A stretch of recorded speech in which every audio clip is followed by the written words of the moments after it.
All right. Hello, everybody, and thank you for joining me on this Tuesday evening for another Michael the Mayor live stream.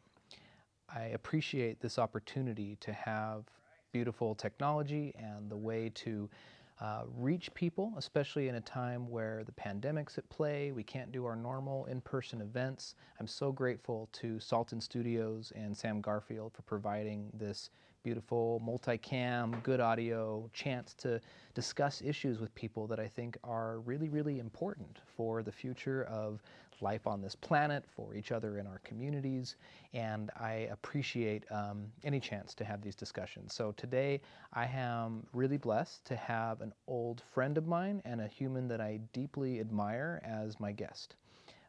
Carl Moore is someone that I've been had the honor of organizing with and working with for almost 4 years now, I think.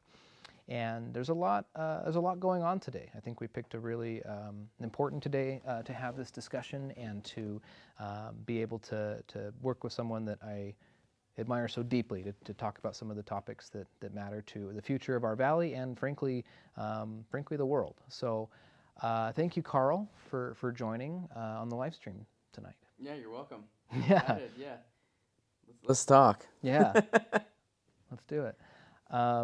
We met was it just after Standing Rock? Like I know you'd been organizing for Standing Rock here with Pandos.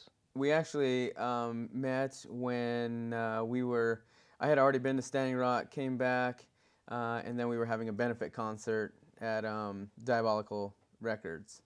And you messaged me and said, hey, and you were just coming back that day.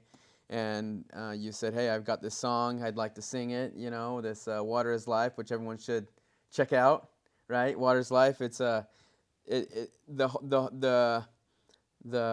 words in that, I mean, they're really, they're poignant words. It's great. So yeah, that's where I met you. And then obviously I had started Pandos, Peaceful Advocates for Native Dialogue and Organizing Support, and that was our mission right then at that point, was really focusing and raising awareness for what was going on at Standing Rock and fighting for Native sovereignty. As you know, and it's kind of both the missions of Pandos and SLC Air Protectors. It's sticking up for Indigenous sovereignty. Sovereignty is important. Knowing place and letting people have that stewardship over that is important. So yeah, met you there. You messaged me and said, hey, I've got this idea. We have water protectors. Salt Lake City has horrible air. The quality is horrible, as everyone who lives here especially knows. You said, hey, why don't we do something like air protectors? And I was totally down, and I said, yeah, let's do it. And we came together with Robin and Alan and LJ. It came together, and Darren, I think, was at Darren. that first Yeah, right. meeting, Darren started as kind of a Pandos initiative, but then we realized that it was bigger than Pandos could contain, and so we got our own 501c3, and now we're off and running. Right, we're doing some awesome things. Just raised over $40,000 for the COVID, for the people. Yep. Yeah. And we just got that funding actually just arrived yesterday. So that's news for people that have been following that fundraiser. So yeah, we're going to be able to get some really good support down there in Navajo and for Hopis. So yeah, really grateful. And frankly, it's just been an enormous honor, especially coming from, whatever Swedish English sort of thing that I am, to have the opportunity to work with you and to say, hey, let's use our organizing bandwidth, let's use whatever privilege I have and try to do something about air quality in our valley.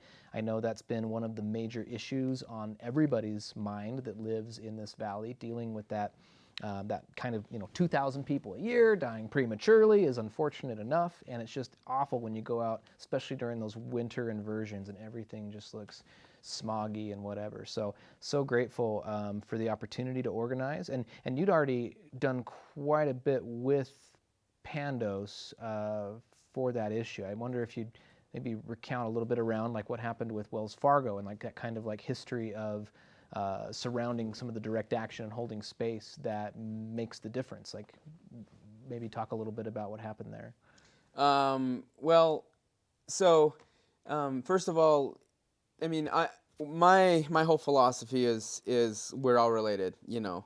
The Lakota people say "Metako yeyu ayasen," you know, all my relations, we're all related, and I really believe that, and that relationship goes beyond the nuclear family, or what the family of the Western notion of what a family is: a mother, father, children, aunts, uncles, whatever. But that extends further out into all of people. All of humanity are related, and then we extend that even farther out into all of creation. You know, like all of these plants here are related to us. That's kind of a scientific fact that what is inside of the plants and what's inside of us, what's inside of the air and the water and the earth. You know, we're all related. We all have a connection with each other. We all have something to give and offer to each other. So that being said, I'm big on human rights, but and to be big on human rights and to be an advocate for human rights, you also have to be an advocate for environmental rights, because humans live in the environment, right? And so we've kind of, I know the Air Protectors has kind of focused a lot on the environmental portion of it, and I've tried, and also we've done a lot of humanitarian stuff, but Pandos tries to focus on the human rights, and that's not just human rights of Indigenous people here, but that's people everywhere, because we are all related. So what you're referring to is Wells Fargo. Wells Fargo had a hand in, along with other Chase, Goldman Sachs, were funders of the Dakota Access Pipeline. And so, in fact, I was just talking to somebody about this the other day. You know, when I left Standing Rock, right after we made this roadblock on the north side, right before Fort Yates. Right when I was the day that I was coming home, they actually bulldozed that down. They bulldozed that down, then they bulldozed down the camp, the last man camp, and desecrated sacred spots. Like there were people that were being pulled out of sweat lodges, out of an Inipi ceremony. You know, they were bulldozing down teepees. You know, these are sacred places for Indigenous people. And out of that frustration, not just myself was frustrated, but a lot of community here, and that kind of goes back to, we have such a beautiful community of activists here, right? Like so many people. I remember, I think we met in Dylan's apartment, and we organized that action that you're talking about. There was kind of a two-part action. There was a rally action where Mariela actually spoke at that, and some other people. That there was that action, and then that led to actually going into Wells Fargo, where some people, I think 6 or 7 people, decided that they would lock themselves down. So they got bike locked themselves, you know, together in Wells Fargo in protest and to raise awareness of Wells Fargo's participation in the funding of Dakota Access Pipeline.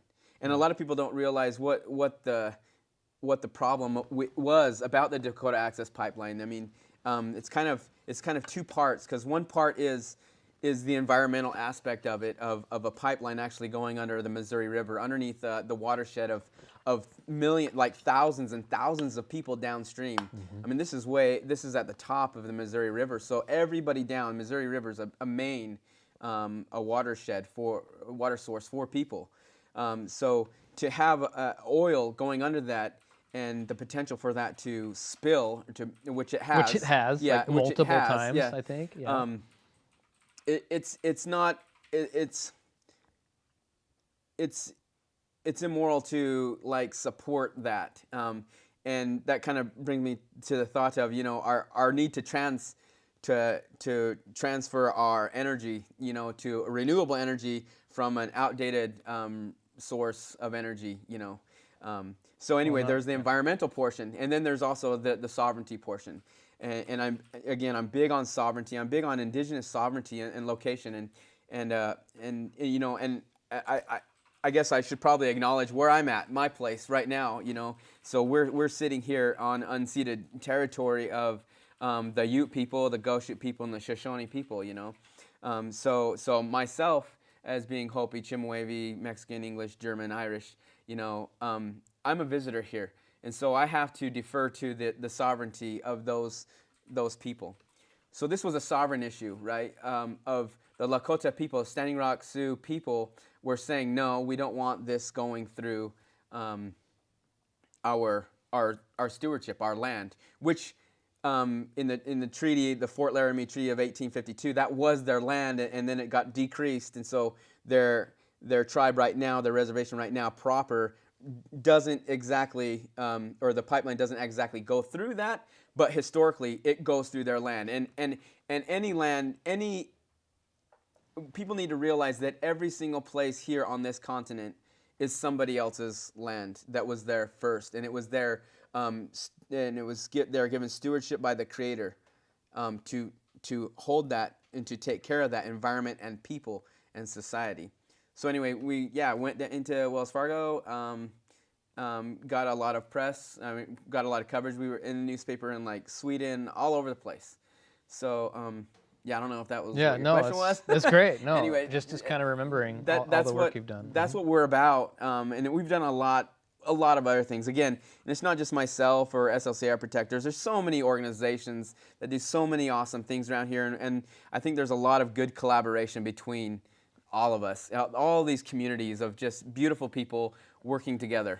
So you've said this a couple of times, and it really like sparks a feeling in me of just how broad our activist community actually is, and how many people, like, hearing your words are going to be like, yeah, duh. Like, we respect the sovereignty of people. We respect the sovereignty of our connection to all living things. And of course, we want clean air, clean water, healthy soils, local foods, tight-knit communities. Like, that should be absolute bottom line common sense, right? Mm-hmm. And yet, right? We're in this world, and somehow we've kind of like continued to go along with some sort of blinders because the actions of our political leaders, our corporations, what do you think it is?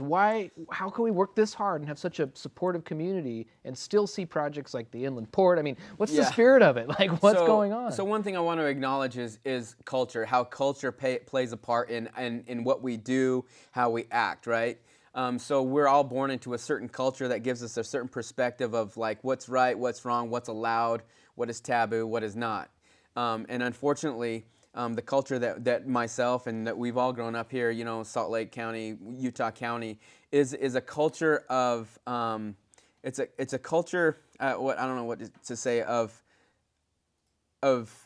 materialism, of using things for our benefit. It's a culture of anthropocentrism.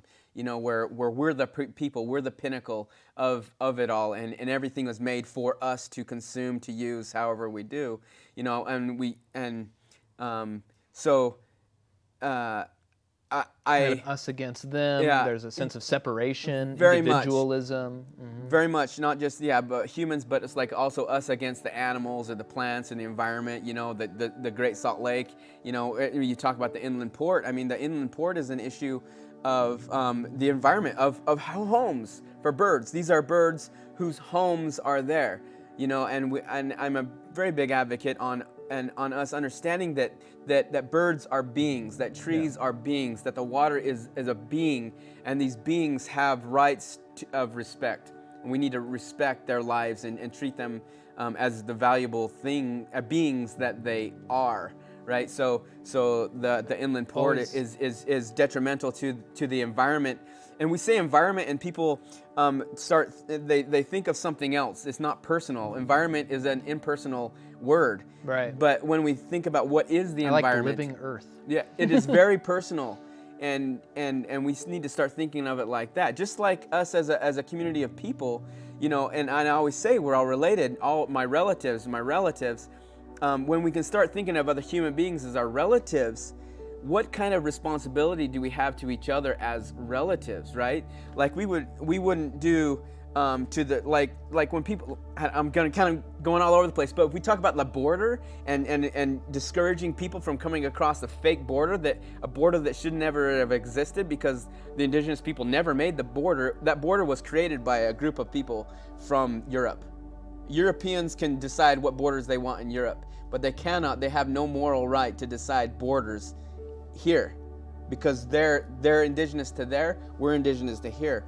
So when people are trying to better their lives, and they're our relatives, I want to acknowledge that those people in Mexico, they're our relatives. And so myself being Hopi, we traded with them. You know, we got our parrot feathers from there, we got our shells from there. You know, there was commerce. You know, there was a give and take, and there was a sense of respect. Reciprocity, yeah. Exactly. And so, you know, and those are our relatives. And when you start denying relatives refuge, you know, that's the other thing. Like the big in Utah County, Salt Lake County, they're big on like refuge. Like the Mormon pioneers, they were all refugees. They all left a country and invaded another country illegally to claim, you know, like what is that called? Persecution or well, to leave persecution, but what is it called when they're like Mexicans coming across the border and they're seeking asylum? Asylum, yeah. Yeah, basically they're seeking asylum. That they didn't really ask anybody; they just did it without permission. Yeah. So we have this culture here who has this thinking.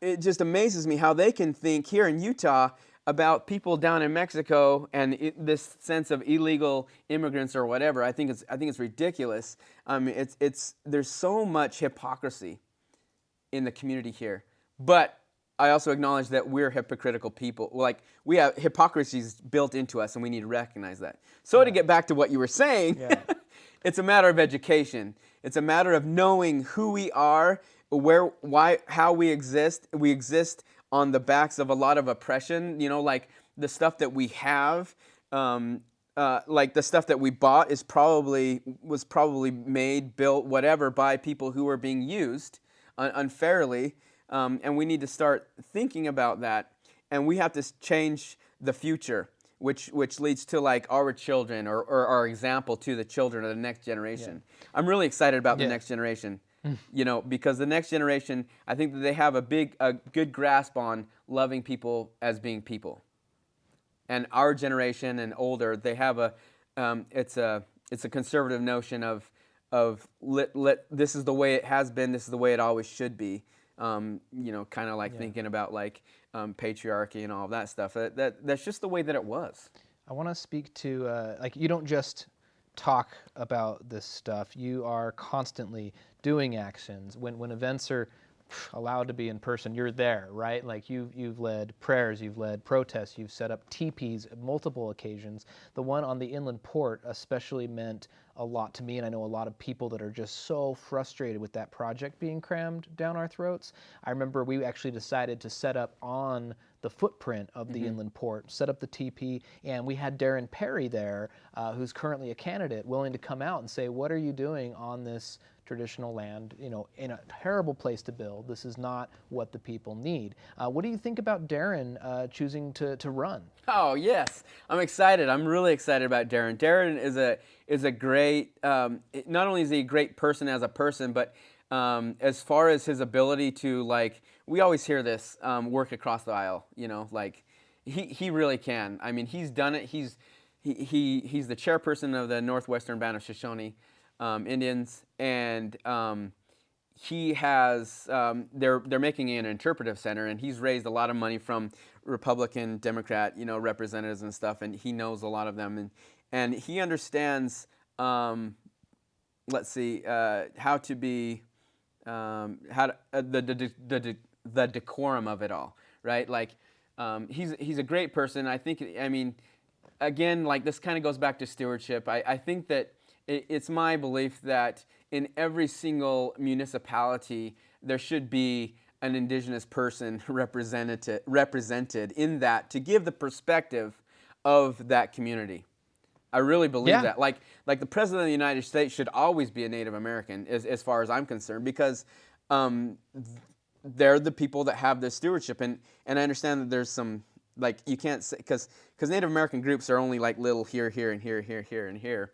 But to have that indigenous perspective is very important, and I'm excited about Darren. I think it's District 3, right? Congressional District 3. I think so. I think so. I think Anyway, so. but Darren Perry, Perry, yep. yeah, vote for him.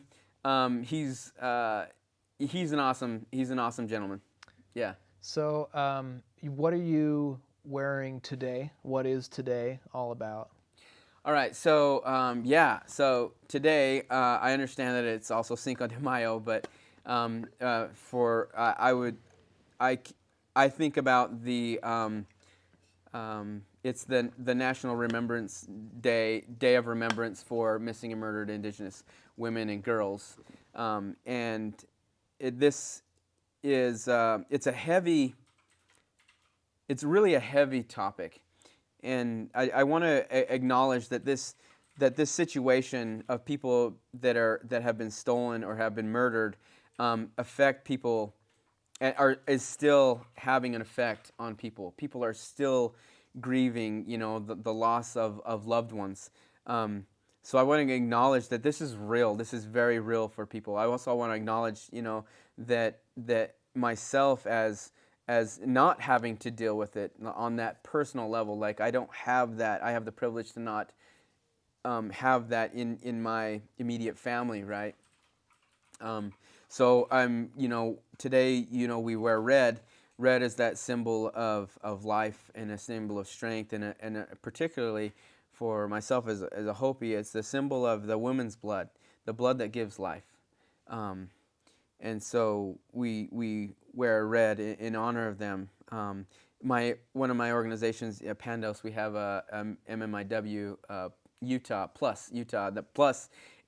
The plus, just so people know, is it's missing and murdered Indigenous women, but we add the plus because that includes everybody, really. That's two-spirit, male, female, everybody, not just Indigenous, like everybody needs to be recognized. But in any movement, you have to kind of go to the most oppressed and elevate that. It's kind of like Black Lives Matter, like because you go to the oppressed and if you lift them up, then everybody gets lifted up. So yeah, if people aren't aware, just go to Pandos, MMIW.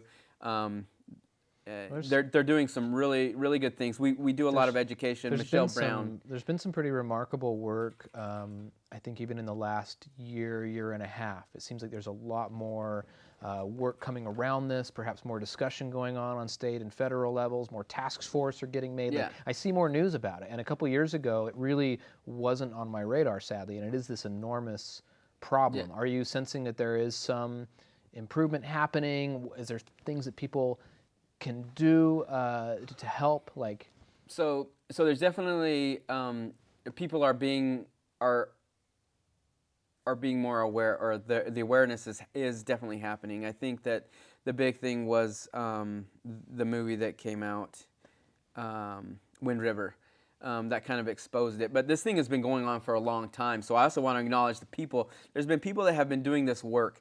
Like in all of this activism, there are people that have been doing work for years and years, 10, 20, 30 years, People have been doing these works, but it just so happens, that this movie Wind River comes out and it kind of exposes, what is going on out there.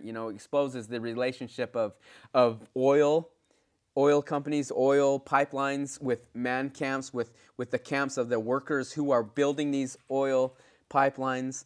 And the frustration that they have, the sexual frustration, and usually those man camps are either in a reservation or next to a reservation, and so the availability of females are Indigenous women, and then that, and that's not to say that all oil workers are violating people. I'm not saying that at all. I'm just saying that the situation is there. It's kind of a perfect storm of ugliness happening, and so and then there's the whole there's the legal part of it, of like who can get prosecuted, who can't. You can have a non-native go onto a reservation, still a native woman, bring her out, outside, but then the reservation, they can't do anything. There's no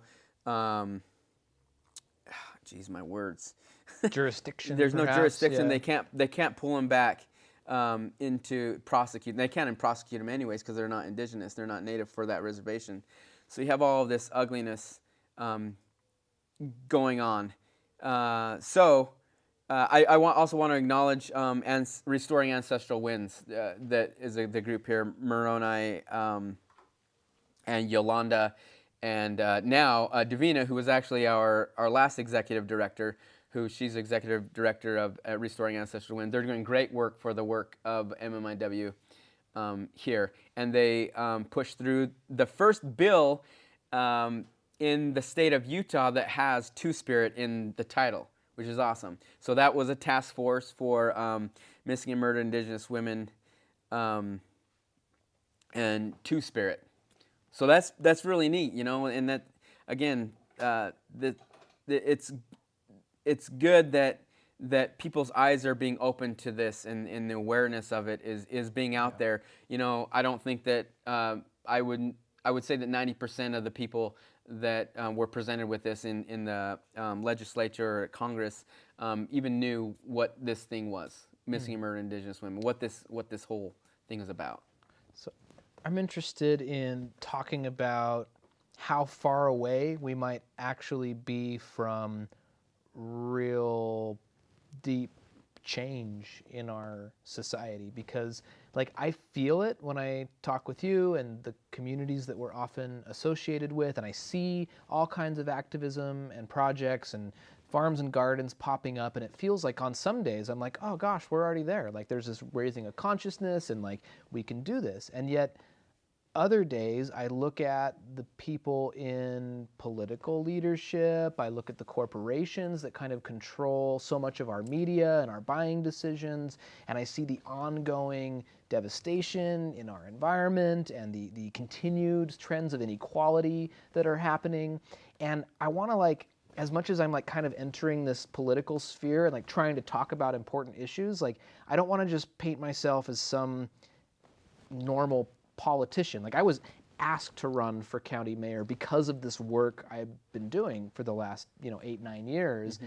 And I wonder how far away are we really? I think anybody who knows us or me or takes a few minutes to look into it, there's a sincerity there. It's hard to imagine there's some crazy Rothschild conspiracy to place someone like this going for it. So how close are we?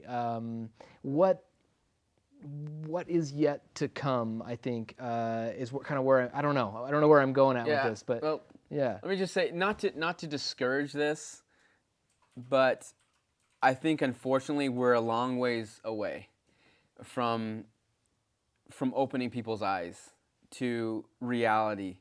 There's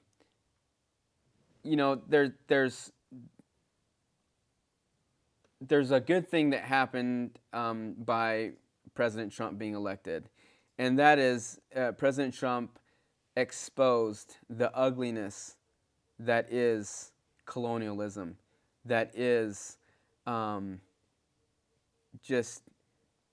he's the face of the ugliness of the United States of America. And I think a lot of people realize that, and they're like, oh wow, this is really who we are. And so I think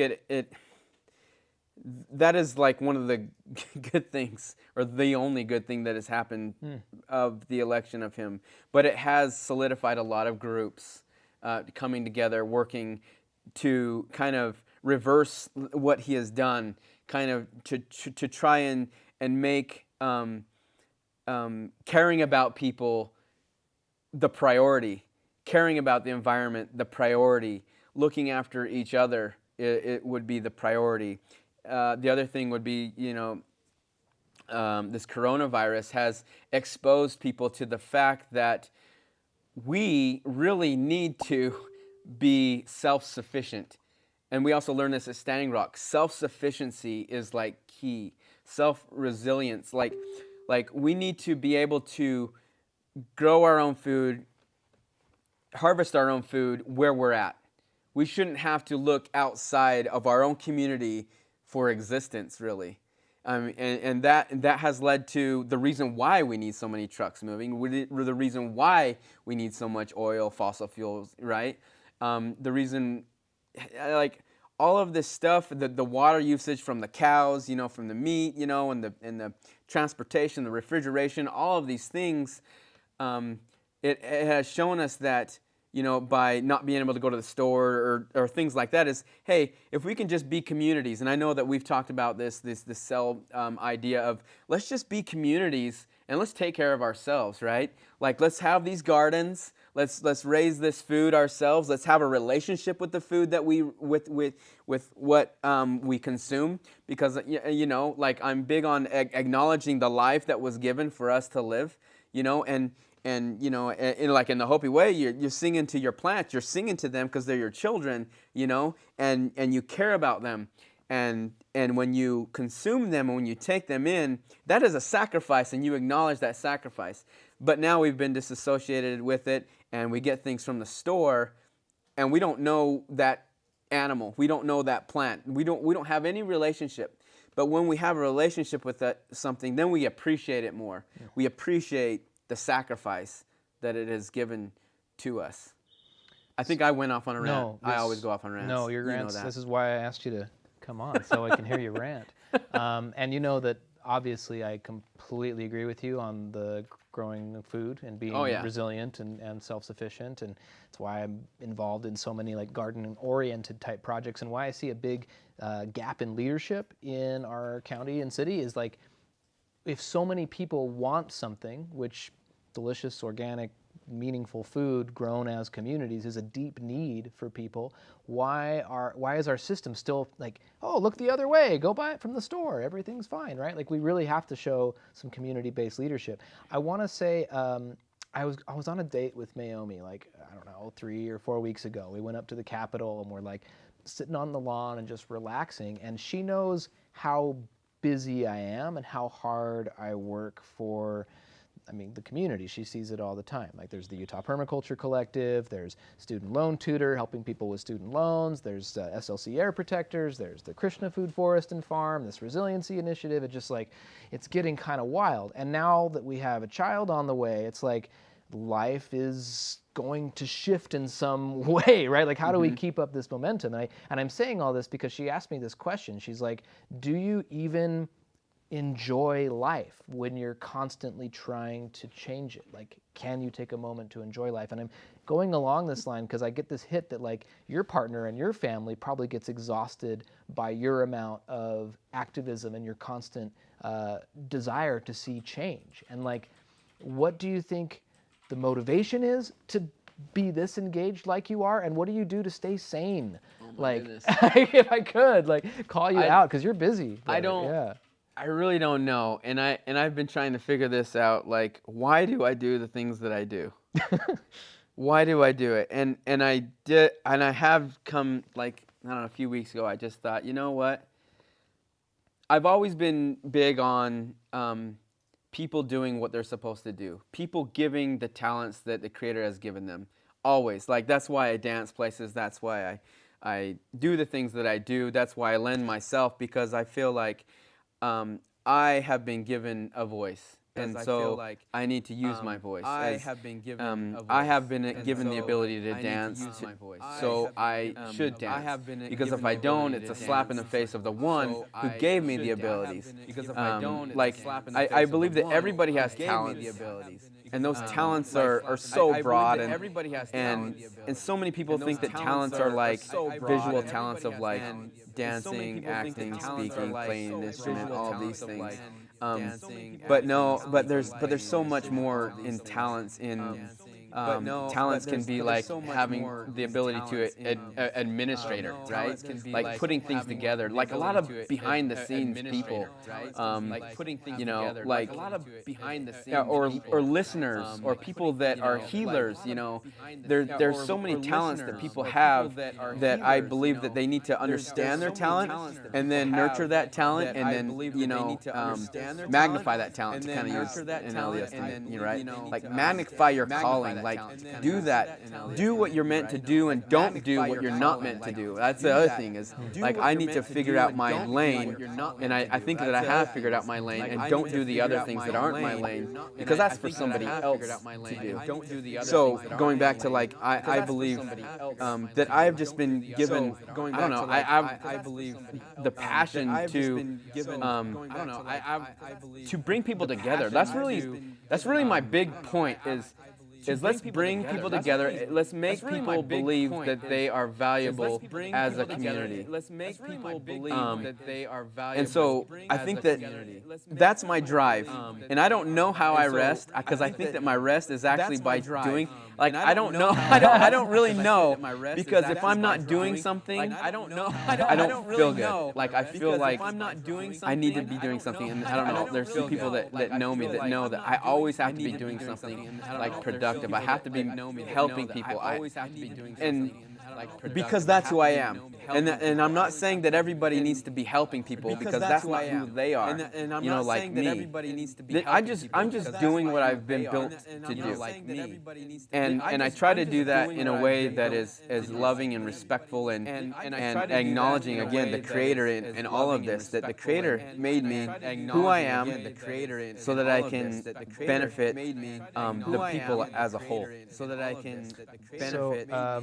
This is a question I ask as many people as I possibly can.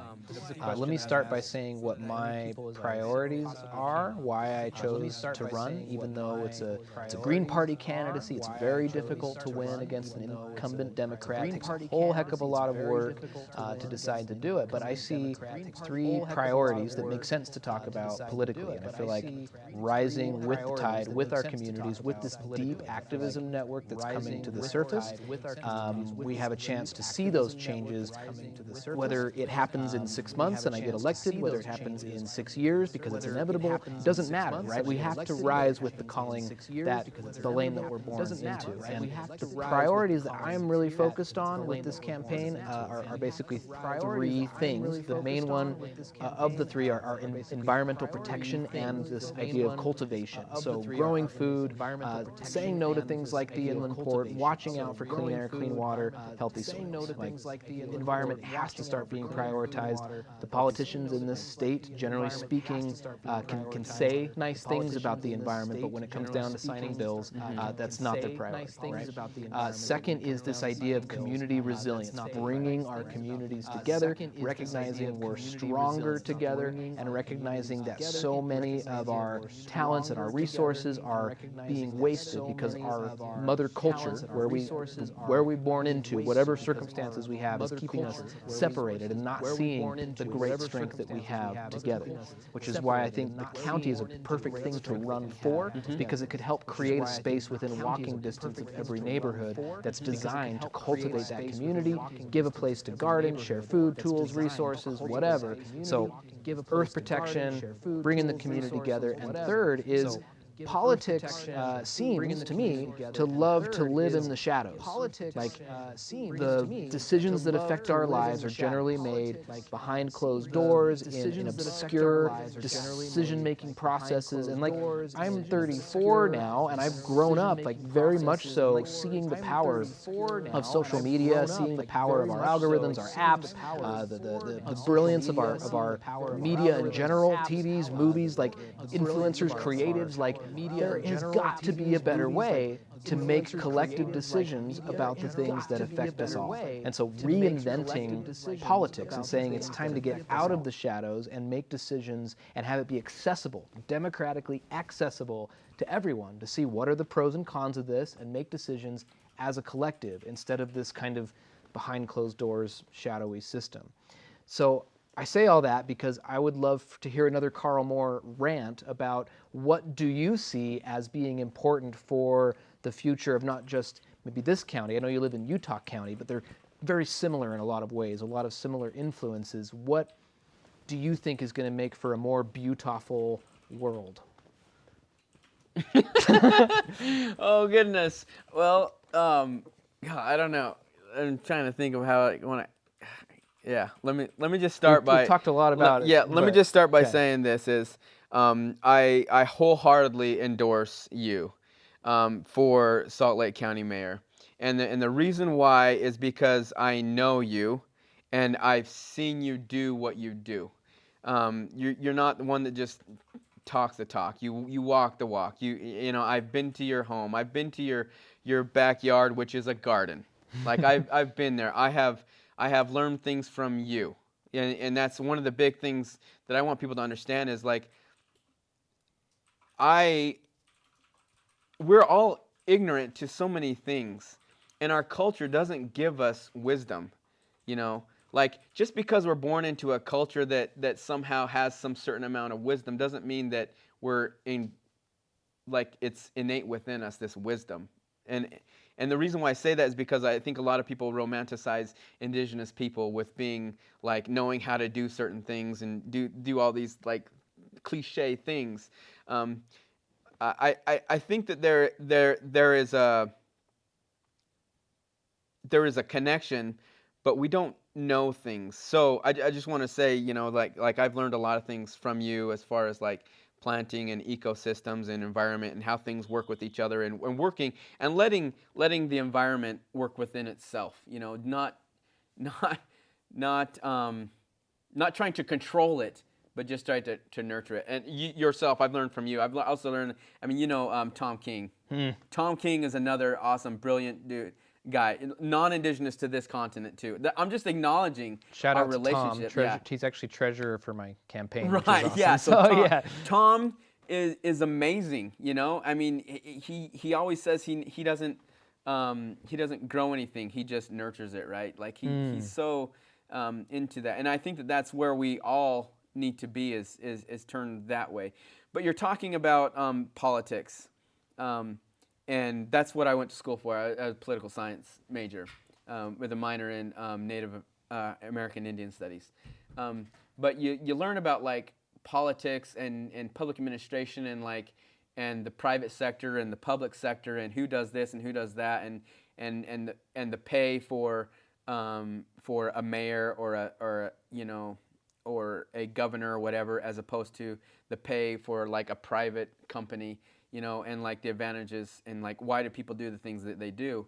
And it seems like, unfortunately, in politics today, it takes somebody with a lot of money and a lot of like stability to be able to put their time into politics and doing what they're doing because they have this other this other income coming in or whatever. I don't know where I'm going with that. Where am I going with that? Politics is generally Politics. full of rich people. Yeah, with, exactly. With, Rich people, and then connections, this goes back to the culture of like who is in politics, right? Like who do we associate authority with, and that's generally males, right? Like that's why we keep electing male presidents, for sakes, right? Yeah. Like why do we keep electing male presidents? It's like our culture just seems like, well, that's just what it is. You just elect a male president, right? But that's not the way that it should be, and it shouldn't be always, you know, white male. Like if democracy should look like its constituents, right? Like we should have like a male, a female, a male, a female, a male, a female, a male, a female. Like the Congress, the legislation, all of these senators. We should have a really good mix of gender, of ethnicity that represents the people. Right? I was so floored with that picture of the Democrats in the House versus the Republicans in the House. I saw the white males. It's just sad. Whoa. And that's something that people would look at if they're on that side, and they would just there's nothing wrong with. They would look at it and like, well, so like, what's the big deal? Well, there is a big deal because that's their perspective. When you want to make something grow and have a beautiful community, you get the perspective of everybody, right? And you don't leave out certain people. And when it comes to indigenous people, yeah, like when Darren, like you get that perspective. It's not like we have some like special wisdom per se, but it is a different perspective. It's a perspective that goes back to, I would say, more of the agrarian type of relationship or of living. You know, where we really need to get back to, which I you know, Like that's really what we need to do. Let's make our own food, or grow our own food, raise our own food. The animals and the plants. Let's make ourselves like communities again. Because we've overextended ourselves with a bunch of ridiculous things, like with a bunch of nonsense. Like we don't need so many unreal things. What we need is communities and surviving with each other and having a good relationship with each other. A good relationship. I think that's profound. I think that cuts to the core of what's needed in the world, and I appreciate you being on fire today and coming in here and just like sharing what it is and bringing the Carl Moore to the table. It means the world to me. Is there? We've covered a lot of ground, and I appreciate sharing all that. Is there anything else that you would like to go into while we have this time together? Well, okay, so I did want to kind of present the relationship between missing and murdered Indigenous women and environmentalism, and like what is going on here, because there is really a relationship, and it has to do with culture. It has to do with a culture, and I'm not saying that all Europeans are this way or whatever, but I am saying that there is a Western notion of things, of order, of hierarchy. And this Western notion has come to us by Catholicism, by Protestantism. And this says that males are the authority. One, okay, so males are the authority. The other one says that males that understand that Jesus is God, they are the authority. So then you have that, okay. And then you have those things put together, and we've seen this, we saw this with boarding schools, and everywhere where colonialism has happened, they plop themselves down and they start slamming Christianity onto people. Like killing them if they do not become Christian. Like totally discouraging what God gave them as a culture. Like they just beat them up until they submit. And that is the culture that we live in right now. Like whether we like it or not, that's our roots. Our roots are in oppression, are in genocide, are in culture genocide. Like those are the roots. So you have this male Christian. And I just want to say, for the record, I'm Christian. And male. And male. Yeah. But so you have that perspective of how life is supposed to be. So when you have missing and murdered Indigenous women, or these Indigenous women, not only are they women, so they're on this level right here. So you have men are right here, women are down here. But an Indigenous woman, a woman of color, is down here. Whether that's black or brown, they're down here, right? And so there's a built-in complex that culture teaches these males. And again, this is something that is it's subliminal. It's not like outright taught. It's just something that is. This is something that people learn by the media, by presidency. I mean, you just look and you see, and it's imprinted into us. This is the system. Mm-hmm. This is the way that it is. So you have men. If you want to know how the system works, look at the results. Is one way of saying, like, whether it's consciously said or not. Yeah. Look at the results. Right. So you have this oppression of Indigenous women who are violated, at ugly rates. But not only that, but then we have an anthropocentric perspective of dominance, where you would take like in the Bible a version where it says subdue it, have dominion over it. Like dominion is a violent word, really. And I don't think that that's the way that God wanted it. It was like stewardship, take care of. Like what you steward, you take care of because you want it to live, right? You want it to grow and be healthy and vital. Like we steward our children, right? Like we steward them, we raise them, we give them all that they need to be nurtured, to grow in a good way. So you have this concept of dominion, and that people are at the top of the great chain of being.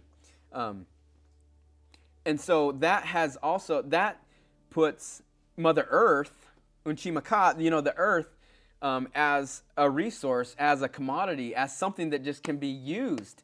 And so not only are people raping women, but they're raping the earth for what the earth has. Then there's a reason why the earth has the things that it has to give, the medicines it has to give. There are reasons why. But we have come and we decided that we know what is best. People talk about the Industrial Revolution and like how great it was and all this stuff. The Industrial Revolution is bad. That's when stuff started turning to shit. That's when we started violating the earth. That's when we started violating people. It's also, that's when we started getting slaves, and pulling slave labor in and all of this stuff. That is the downfall of society, which is interesting because people called Western or European culture civilized. No, I would say civilized is living within your means, living in a community that loves each other, living in a community that grows things, gives things, takes things, but it's a reciprocity type of environment. yeah. I think another, not to take away from anything that you said, but that Industrial Revolution, this last especially 150 years, to see how quickly we can consume so many resources is just astounding. And I think it's helpful to remember that everything that we're benefiting from, industrially speaking, from oil, that is hundreds of millions of years of the sun working on our planet. Right? The sun growing all this algae and trees, which then gets crushed and pressurized and turned into oil. This is our savings account. This is hundreds of millions of years of savings account that we decided we can just blow in a few decades without putting enough energy into this transition to these ideals that are popping out from hundreds of millions of people all over the world are begging, aching, feeling this need to shift within our means, with reciprocity, with respect for all people and all the living things that are out there. And it is absurd, the arrogance that we would not be taking serious immediate action towards shifting things now, not 10 years, not a year, right now, every day, in our actions, in our prayers, in our beliefs, in how we show up. It's time for it. Yeah, I feel bad for our culture in general, how we just go with it. We take everything as this is the way that it is. And, we really do need to be doing what they call just transition, We need to be, we have coal miners down south who are doing this right now, they're changing. And that's the other thing I want to acknowledge, we can't just get rid of these jobs like that. These people, they have families, they need to make money. Totally, I acknowledge that. We need to figure out some way where that transition happens, right? We go from that coal, that oil, to wind, solar, however this energy is. Let's re-educate people. Let's phase this out. That's what's so disappointing about the whole Dakota Access Pipeline. Why are we creating this ugly infrastructure when it's going to be gone pretty soon? Why? And I know why. It's because of money. It's because the people make money by building the pipeline. It's not necessarily the actual oil that goes through the pipeline. It's the contracts, right? The contracts, those are the people that make money. It's like the tar sands. The tar sands in Utah there on Ute land, it's not Ute people, it's on Ute land. But the tar sands, that is that whole development there, that hasn't produced any oil.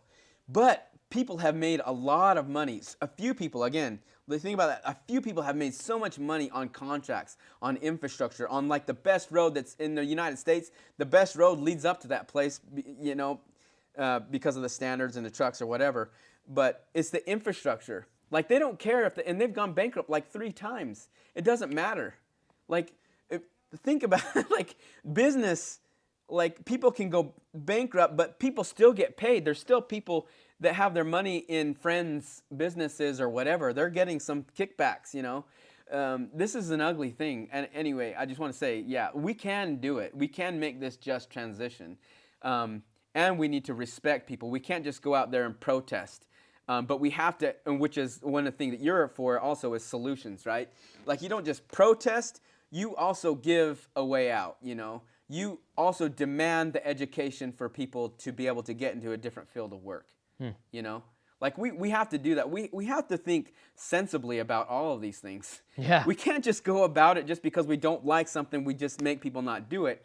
We have to understand that they're human beings. Again, we're all related. We need to look out for them. Yep. Just transition. I completely agree. And yeah, that was a healthy rant. I'm glad we made space for that one. Yeah, Carl, it's been great to have you come on like this. Thank you for the chance to share your ideas and to have all these years of collaboration together. It means the world to me, and Yeah. I appreciate you coming on. Yeah.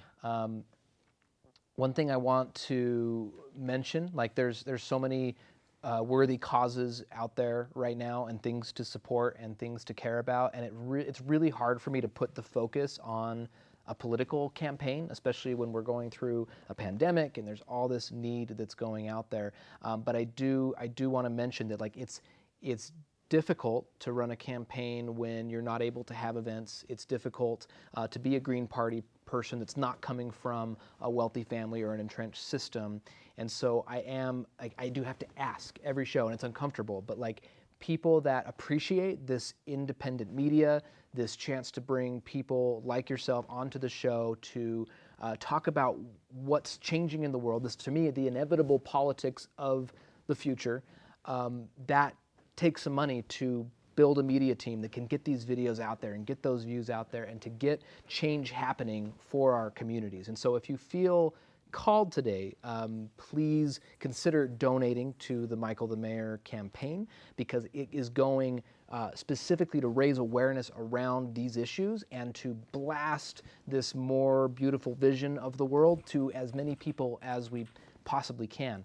I also really want to encourage you to get involved in all of the things that are going on in our community that I am associated with, like the SLC Air Protectors, Pandos that Carl is with, the Utah Permaculture Collective. This neighborhood resiliency initiative is starting to really get out there and get people the tools and the resources and the connections they need to start communal garden projects and really grow a lot of beautiful food. So get involved there.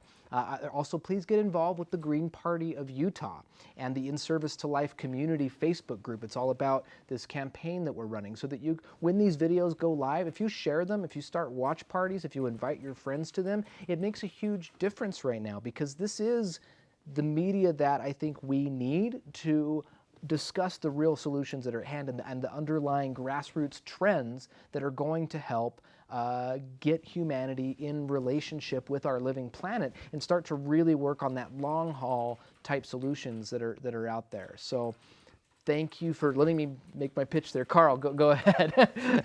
Sorry, yeah. I also want to kind of acknowledge the Green Party. So I don't affiliate with any party, but I do want to just say that like when the Green Party was first, the Utah Green Party was first establishing itself and getting all of the petitions signed and so they could be a party. I just want to say, you know, like they are, it's a legit group of people. Like if you're sick of politics, if you're sick of like the two main Republican and Democratic parties or whatever, if you're sick of that and you see party politics and business being involved, I just want to say I know every single person at that Green Party. You know, I mean, and I was part of like kind of the steering committee of like getting the pillars or getting the constitution of it. You know, myself and James Singer, you know, were there, and they valued our input as Indigenous people. I mean, that's one of their things is Indigenous stewardship. You know, looking to Indigenous people for stewardship. So I want to acknowledge that, you know, the Green Party is one legit party, and you make perfect sense to run as a Green Party candidate. So yeah, I want to do that, say that, and yeah, and I keep thinking of like, yeah, how do we get you elected? Like I keep wanting to like make banners and hold them out and stuff. And I don't know, we got to figure it out. But Michael, would it be all right if I pray? Pray? Of course, Close that. So like we always do at Air Protectors or Pandos, when we have our events, it's important that we pray. Prayer for me is for me. Really, I mean, it's something that I do, and I don't believe that there's any one appropriate way to pray. I don't, and you know that I invite everybody to pray. When I pray, say what you want to say. Pray to the divine, however you want to. I'm not going to discourage that or whatever and say you have to pray like me. But I would like to pray, because what prayer does is prayer really it makes us humble. It makes us acknowledge our place, really. Our we go about life thinking that everything is like around about us, kind of like my space, this, what can I do, what do I need to be doing. It's like all about me. But when we pray, it just shows that, hey, it's a show of humility and of necessity, and like we have needs. And that's not to say that all of the needs that we pray for will happen, but it is to say that we are acknowledging that we need things. So I just want to pray. Creator, Wakantanka Tokashila, I just want to pray to you and thank you today for this day. It's been a beautiful day that we can enjoy. Thank you for the air that we've all breathed. And Creator, thank you for the lungs that we have, that you've made for us, that you've designed for us, that breathe. And thank you for our hearts, our minds. Thank you that we have the ability to think. Creator, I pray that you would help us to use our minds, in a good way, and that we can be able to think about things and work things out for the better of humanity and the better of the whole environment. Creator, I pray blessings on the people that are dealing with missing and murdered Indigenous women. The people that are stolen. I want to pray for them. Those people that are living in an ugly life of being violated and being taken advantage of. Creator, I pray that you would somehow protect them from emotional traumas and help us to find them, to get them out, and help them when they come out that they can recover from those things. Creator, I also pray for the families who have lost loved ones who don't have the ability to talk to them physically, but Creator, I just pray that they could talk to them still, that they can remember, the good things about them, and that they could, grieve and help them, that they can not hold on to any kind of regrets. I understand, that we all have regrets, but Creator, I pray that you would help them let go of the hurtful things, but also let them feel the hurt, when they need to hurt, so they can feel that, feel the passion and love that they have for their loved ones. Creator, bless all the people that are doing good things, doing the good works. Today people are speaking about MMIW. Help us all as a people to recognize that we're all related, that we have a responsibility to each other to protect each other, and that we have a responsibility to raise our families and our communities in a good way, and that we don't teach people how to be racist or teach people how to be whatever, like homophobic or any of that stuff. Creator, let's make a better, help us to make a better world. Creator, I also acknowledge, my faults. I have so many faults. I have so many flaws, but I would ask that you would have pity on me, as I in my selfishness and the things that I do wrong. Creator, I pray for everybody who's listening, that they would have the ability, that they would just feel you, that they would feel your presence, that they would feel your love, that they would feel your grace, and that they would be able to acknowledge, the things that are around them that show them that they're loved, like the sun coming up, that the trees and the animals, that those things are dying for them so that they can live. Help us to have respect for those things. We thank you for all of those things that do die for us. and give gratitude to them. Creator, I just pray for everybody out there who is dealing with emotional trauma and emotional pains.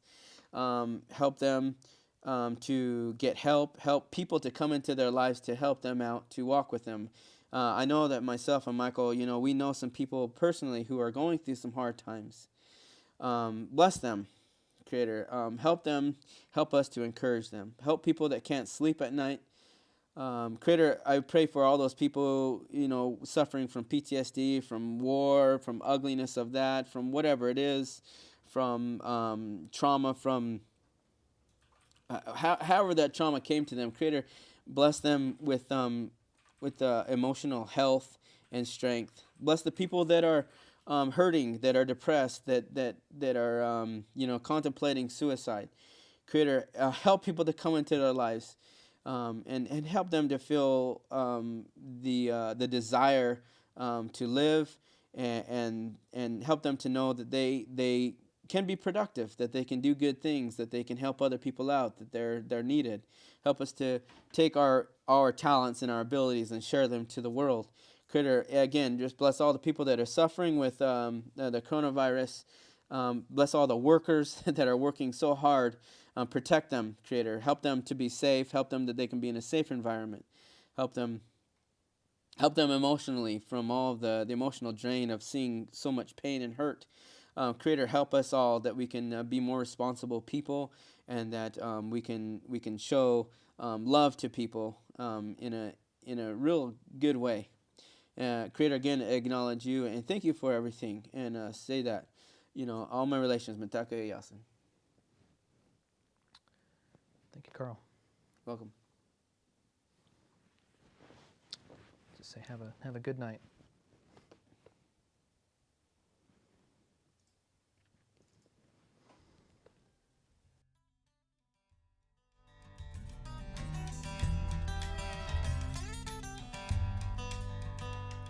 When the morning light reveals us and our consequences clear, and all our fruitless aspirations are hanging heavy in the air, when we rise like lions after slumber and rage against the dying light, be the change we're here to offer.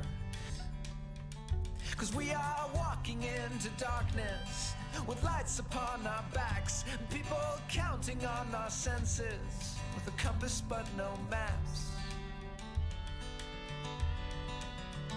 In service to life we find our answer. Look again, not all is lost. See the endless gifts of nature through the power of your love. And I'm not saying there's no darkness, but there's a silver lining there. We can release what doesn't serve us in distraction and despair. The living earth wants us whole, and there will be blessings like they've been for me, and there will be healing like there is for us. So pack your bags and don't look backwards. I can tell you've done your work. You are the change you're here to offer. You are the dreamer woken up. Shambhala warriors are arising, fulfilling prophecies of old. So gather your sisters and your cousins, turn yourselves to solid gold. 'Cause we are walking into darkness with lights upon our backs, and we can get through damn near anything if we're grounded in our task. In service to life we find our answer. Look again, not all is lost. See the endless gifts of nature through the power of your love. And I'm not saying there's no darkness, but there's a silver lining there.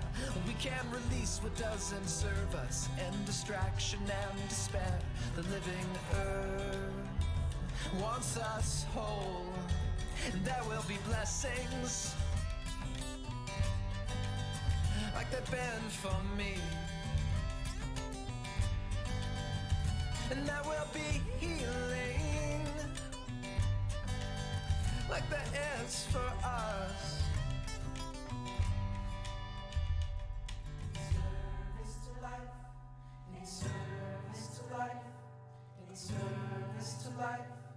In service to life, in service to life, in service to life, in service to life, in service to life. I am in service to life. You are in service to life. We are in service to life. It's all in service to life. Forest gospel in service to life. Ecstatic dance in service to life. Air protectors in service to life. Permaculture's in service to life. Regeneration in service to life. Salt Lake in service to life. Utah's in service to life. One love in service to life. One nation in service to life. One world in service to life. The whole universe in service to life. It's all in service to life.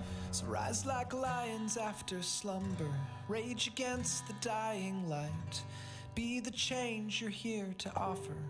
Be a lighthouse in the night.